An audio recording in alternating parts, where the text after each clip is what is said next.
Hi friends, welcome to our channel village blogs. ఈరోజు మనం ఈ వీడియోలో ఇమ్యూనిటీ బూస్టర్ అంటే కాషాయం ఎలా ప్రిపేర్ చేసుకోవాలో తెలుసుకోబోతున్నాం. దీనికి కావాల్సిన ఇంగ్రీడియంట్స్ బెల్లం, దాల్చిన చెక్క, లవంగాలు, మిరియాలు, తులసి, పసుపు, అల్లం. ఫస్ట్ నేను ఒక గిన్నె తీసుకొని అందులో 3 గ్లాస్ ఆఫ్ వాటర్ తీసుకున్నాను. ఆ వాటర్ కొంచెం వేడి అయిన తర్వాత దాల్చిన చెక్క, లవంగాలు వేసుకోవాలి. దాల్చిన చెక్క వేసుకుంటే ఏంటంటే హెల్త్ పరంగా చాలా బాగుంటుంది. అంతేకాకుండా మనకి కాషాయం ఫ్లేవర్ అనేది చాలా బాగుంటుంది.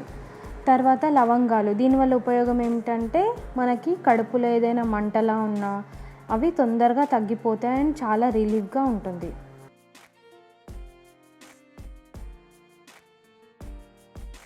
నెక్స్ట్ ఏంటంటే అల్లం, మిరియాలు, ఈ రెండు కూడా కాషాయానికి చాలా మెయిన్. అల్లం మనం దంచుకొని వేసుకోవాలి. ఇది వేసుకోవడం వల్ల ఏంటంటే మనకి ఏదైనా సిక్నెస్ ఉంటే చాలా తొందరగా పోతుంది అండ్ చాలా రిలీఫ్గా ఉంటుంది.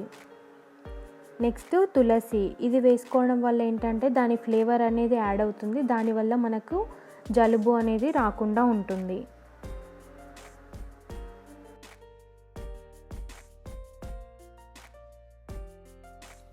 నెక్స్ట్ మిరియాలు, ఈ మిరియాలను మనం దంచి వేసుకోవాలి. ఈ మిరియాల వల్ల ఏంటంటే మనకి జలుబు, దగ్గు, గొంతు నొప్పి ఏది ఉన్నా ఇది చాలా బాగా పనిచేస్తుంది. ఇక్కడ నేను బెల్లం వేసుకుంటున్నాను. ఇది టేస్ట్ కోసం మాత్రమే, ఇది ఆప్షనల్.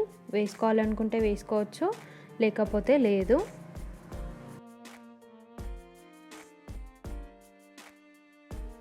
అండ్ ఇక్కడ నేను కొంచెం పసుపు యాడ్ చేసుకుంటున్నాను. దీన్ని బాగా కలుపుకొని బాగా మరగనివ్వాలి. అప్పుడే అన్ని ఫ్లేవర్స్ అనేవి యాడ్ అవుతాయి. జనరల్గా మనం కాషాయం అనగానే తాగలేము అనుకుంటాం, కానీ ఇది అలా ఉండదు. తాగడానికి చాలా వీలుగా ఉంటుంది అండ్ చాలా టేస్టీగా కూడా ఉంటుంది. జనరల్గా ఇప్పుడు ఉన్న ఈ డేస్లో మనం దీన్ని డైలీ 1 or 2 తీసుకుంటే చాలా మంచిది హెల్త్ పరంగా. తప్పకుండా ట్రై చేయండి అందరూ తీసుకోవడానికి. ఆ తర్వాత 3 minutes పాటు ఇది బాగా మరగనివ్వాలి. అలా మరిగితేనే మనకి టేస్ట్ అనేది బాగుంటుంది. ఆ తర్వాత స్టవ్ ఆఫ్ చేసుకొని దానిపైన మూత పెట్టి 5 minutes పాటు పక్కన పెట్టాలి. ఆ తర్వాత దాన్ని సర్వ్ చేసుకుంటే సరిపోతుంది. ఐ హోప్ మీ అందరికీ వీడియో నచ్చిందని అనుకుంటున్నాను. నచ్చితే మాత్రం తప్పకుండా లైక్ చేయడం అస్సలు మర్చిపోవద్దు. అండ్ మీరు కనుక మన ఛానల్ని ఫస్ట్ టైం చూస్తున్నట్టయితే తప్పకుండా సబ్స్క్రైబ్ చేసుకోండి. మరిన్ని ఇంట్రెస్టింగ్ వీడియోస్తో మీ ముందుకు వస్తాం. Thank you for watching. Have a good day.